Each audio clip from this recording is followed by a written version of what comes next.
So here we go. All right. Ryan, the exact phrasing faith alone, where does it exactly appear in all of the Bible? Just like the word Trinity doesn't appear at all, except the concept is. Now, there was one time with faith alone, though, in James 2:24, but we see, if you look at the context, as I mentioned earlier, it's not talking about how we're made right before God, but before men. Okay, where does it say that, where does it say or show in Genesis 22 that Abraham is justified before men, made right before men? Where is that in Genesis 22? In Genesis 22, we do see Abraham's faith demonstrated right there, in terms of the people were able to see, look, because of his trust in God, he went and did these sort of things. But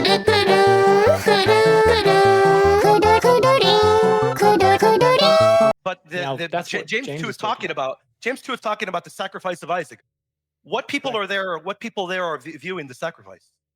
Anyone who would hear about this willingness of Abraham. Not just at that very instant. Was anybody there witnessing the sacrifice?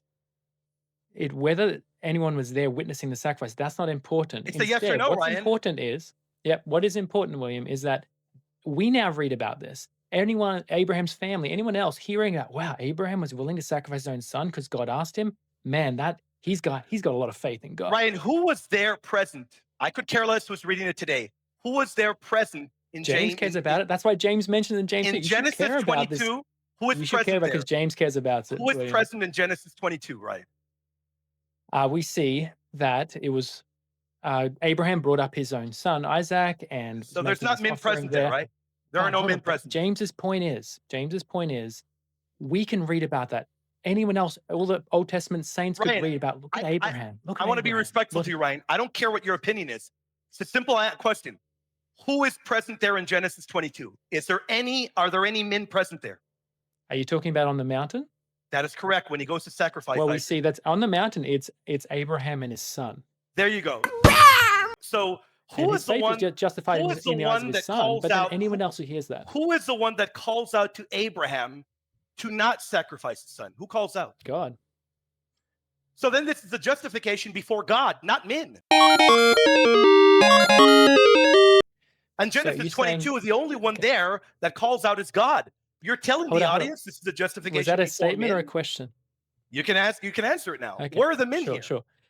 Well, so I would say that God knew that Abraham had faith before that. It's not like we're not open theists who don't believe God knows the future. So clearly God knows that Abraham had faith. He's already justified in Genesis 15. Paul makes that clear. So what this is a vindication or an evidencing of his faith to other people. Yet there's no other people there. I just asked you who was there, and you just admitted it's God. There are no other men there, Ryan. What are you talking about? There's no men there. You have a very narrow view showing that only if those were there it matters for. James's point is not that. It's to everyone else. In fact, it's recorded in sacred scripture, William. No, sir. It's recorded for the benefit of everyone. Genesis 22 so that we can see that this was faith. We're justified by works, not by faith alone. And in Genesis 22, you told us that James is talking about justification before men. You just admitted to the audience, the only witness there is God who prevents the sacrifice. There's not men present there. William, James makes clear in verse 18, I will show you my faith by my works. That is the context of James 2. And so where does James 2 say this is justification before men alone? Where does it say that? Okay, but what he says, I will show you my faith. He never says Abraham Ryan, wasn't.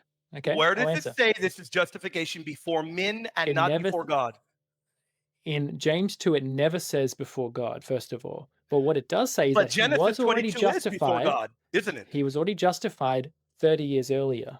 Ryan, you cannot show us where it says justification before men.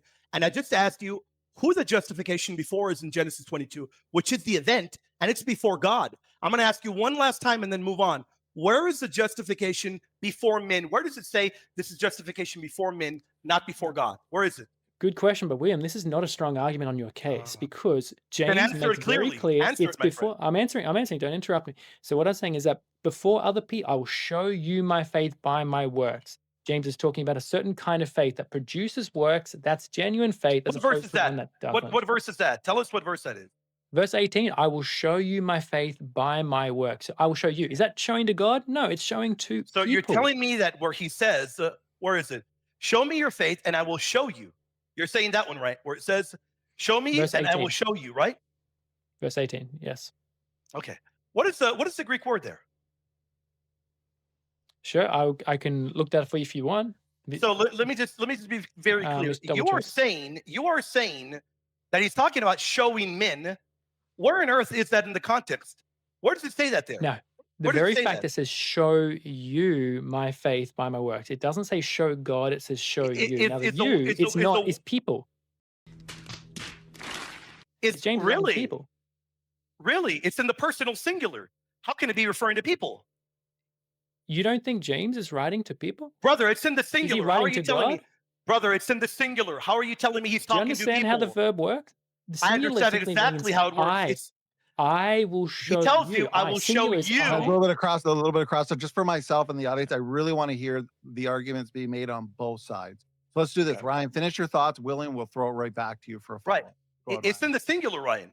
He's not talking to a group of people. So let me answer that. And that is, I will show you. So when it's singular for the verb, it just simply means I will show you, right? It's a And so pronoun. it's not right. So I is singular, to you, the people. It's a pronoun. Right. It's a pronoun. Yeah. All right. Let's move on to another question. Do you think it doesn't say it's to God? Nothing in James 2 says to God. Nothing at all It's referring to Genesis 22, and the only one present there was God. You admitted it to the audience. No. Genesis Well, 22 Isaac is was about there. God. Isaac was there, and then anyone who'd read that Clearly, story is Isaac also cannot be a able to witness. see. He can't be a witness to his own sacrifice. Yeah, I'm sorry. I like a fast-paced debate. All right. It's a little too fast-paced right now. So I'm going to move to another question. So Right, can I just finish the thought, and then you go to the next question, okay? Go ahead. So what I'm just saying is that what it says in Paul that whatever is written in former days was written for our instruction. So God records this instant of Genesis 22 for the benefit of not just Isaac seeing, but everyone else who'd ever read that story in Genesis 22. I totally agree. This is what faith does. Faith causes actions, and that's consistent with the faith alone position. And we agree because that is faithfulness. We 100% agree. Where I don't agree is that the only witness there is God. It is not men.